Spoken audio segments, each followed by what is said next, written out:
Mr. Teach Film Preach, and if you're a film lover like I am and you love the MCU like I do, then you are in the right place. Click like and subscribe down below. Also, while you're down there, comment, what did you think of Guardians of the Galaxy Volume 3? Are you a fan of the MCU? Do you like the Guardians of the Galaxy films? Which one is your favorite? I'd love to hear your thoughts and comments down below. This video will be a spoiler video. There will be spoilers at one point. I will warn you all when that happens so you can skip ahead. Today we're talking about the highly anticipated trilogy finishing final chapter in the MCU superhero film Guardians of the Galaxy Volume 3. Written and directed by James Gunn, who had written and directed the Volume 1 and Volume 2, Peter Quill must rally his ragtag family team of misfits to defend the universe and save one of their very own.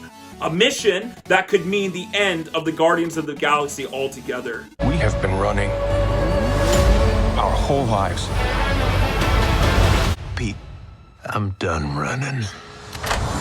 I am a huge fan of Guardians of the Galaxy, the very first film. I think that's one of the best MCU films out there. Volume 2, I really do enjoy it. Not as much as the first. It is one of the most anticipated films of the year for me on my list. And it was a great film. Yes! I was so happy with it. I walked out of the theater feeling fulfilled. Thought it was a great ending of the trilogy. James Gunn has done it again. All three of his films are really well done. There's some things about this movie that I thought were magnificent. The actors are, of course, awesome. My standouts are Bradley Cooper's Rocket. This is his film. This is his story, basically. And then Peter Quill as well. Everyone else in the film also gets to have their characters developed and have great character arcs, have their moment to shine as well. I do enjoy Dave Bautista as Drax. A different type of Gamora being played around this time by Zoe Saldana, but great as always. Vin Diesel back again as Groot, just giving his one-liners. He kind of does the same thing with Fast and Furious though too. Family. It's family. I thought Will Poulter as Adam Warlock was actually really great. He played this really interesting sort of like baby character version of Adam Warlock, but I thought it worked and it made sense for the story, so they don't make him too powerful for the Guardians, because really he could just come in there and crush everyone. I must break you. So I like what they did with him to restrict him. He was underutilized and maybe not in the film as much as I would want him to be, but I still thought he was a great addition. This is the actual first great baddie to me since Avengers Endgame. If you don't hate this guy, I'm not quite sure about you. There's some scary moments to this man. He's just a sick, psychopathic, Dr. Frankenstein kind of a bastard. You're pretty sick, Chubbs. Perfect the world and in his own image. Now, that may seem like a little bit of a repeat from, you know, the first two Guardians films, and it kind of is, and that's one of the downfalls of this movie. But I love the performance of this villain by Chukwudi Iwuji. I thought he was amazing, so sinister. The acting was great, the directing was well done. This is one of James Gunn's best looking films. I think visually it's one of the best in the MCU. I think it's the best of the Guardians films. It is stunning. The sets are real and lived in, like when they go to that planet that's made out of that bioorganic matter where it's all like skin and organs and stuff like that. They actually built the set. It wasn't just CGI. But when they're in there doing that heist infiltration section of the story, I thought that was awesome. The visuals and the set pieces are great. I thought the CGI they did add was good. Like, it wasn't this crappy CGI that Marvel's been really bagged down with over the last like 3-4 years. This was a refreshing look. Of course, it has the quirkiness, the weirdness of James Gunn's tone and style. Not kill anyone. Kill a few people. Kill no people. Kill one guy, one stupid guy who no one loves. Now you're just making it sad. Got fired originally, and then they hired him back. So he came back and he was like, yeah, but I'm doing it my way. I get to do it my tone, my style, and this is going to be my film.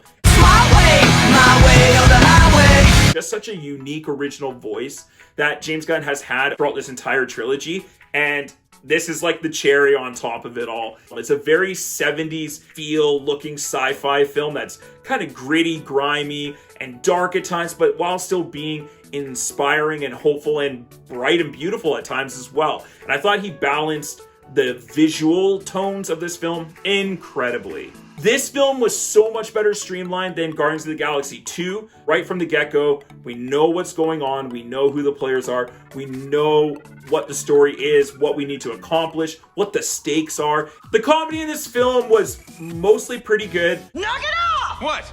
Never noticed how black your eyes were. They were replaced by my father as a method of torture. He picked a pretty set.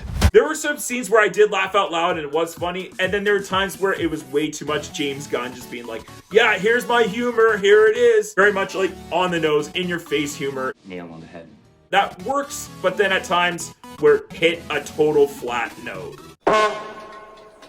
And to me, the first two films are so much more funny than this film, partly because the tone of this movie is very dark and it goes through these wide range of emotions and a great emotional journey. CGI was really great in this film. However, can we end an MCU film without a massive giant CGI fight at the end? Like, I'm so sick of the last act of the film just being on a big giant green screen. Just try it once, Marvel, because I think it'll be quite amazing. Like, even the ending of Dune, where it ends with like a knife fight between two people, like that's the climax of the film, amazing. We need to go back to the basics, back to something that is tangible, real stunts, real sets. I thought the soundtrack was good. I didn't think it was incredible. So, I see something is wrong with you. You have a problem and you should have yourself checked.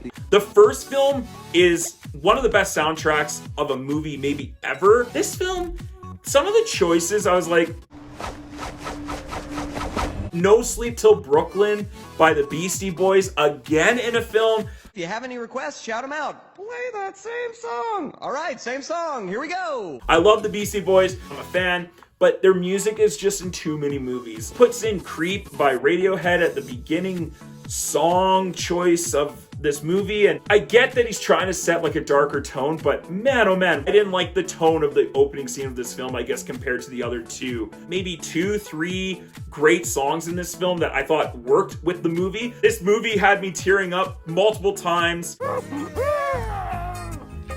So there's going to be a little bit of spoilers here. So I'm going to give you a nice big spoiler warning. I'm going to go into some spoiler territory. Skip forward 30 seconds in this video. 3, 2, 1, spoiler warning. I wish that at least one of the characters in this film died.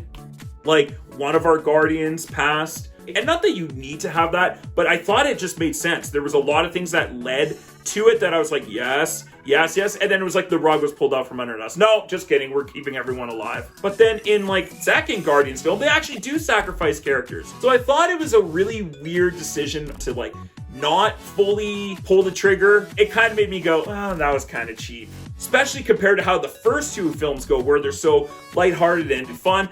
And then they do have characters that we love that pass away in those films. Especially in Volume 2 with Yondu. He may have been your father, boy, but he wasn't your daddy. Besides those choices, this film was a hell of a good time. Dark and depressing at times and had such great drama while still having a bunch of levity and jokes that mostly worked. I was so happy how this film turned out. This is the best MCU film since Avengers Endgame. Still have to say, Guardians of the Galaxy #1 is #1. Always will be. #2, I think, would have to go to Guardians of the Galaxy 3. Does this movie crack the top 10 MCU films of all time? I don't think so, but it's right on the fringe there. Somebody's closer. Highly recommend you go check this film on the big screen in the theaters with a bunch of friends. It is so worth it, especially if you are an MCU fan. I think I'm gonna have to go ahead and give Guardians of the Galaxy Volume 3 an A-. What did you think of Guardians of the Galaxy Volume 3? Are you a lover of the MCU films? Do you enjoy the Guardian films? And which MCU film is your favorite? I'd love to hear your rankings and also your thoughts on this film in the comment section down below. Also, don't forget to click that like button and subscribe to my channel for more content. Thank you for checking out Mr. T's Film Preach. Hope you all had a great time. Come back and check out some other videos like How to Blow Up a Pipeline and the Super Mario Bros. Movie. Have a great day, everyone. Stay focused, stay awesome, and as always, let's get taught.